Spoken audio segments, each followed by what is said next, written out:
Persecution complex ni VP Sara Duterte. Matindi na ang persecution complex ni VP Sara Duterte. Ipinakita niya ito sa pagdinig ng Senado sa budget ng Office of the Vice President.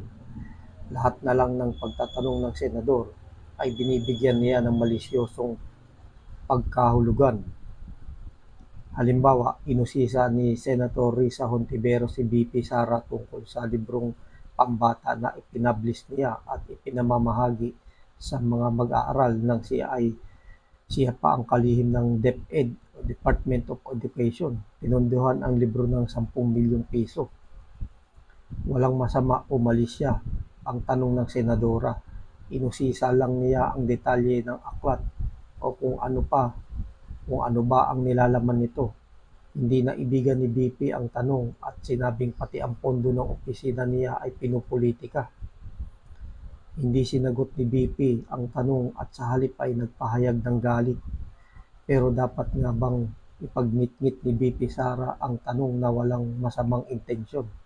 Karapatan ng mga mambabatas na malaman kung saan napupunta ang pera ng mamamayan na inaaprobahan nila para sa mga opisina ng pamahalaan.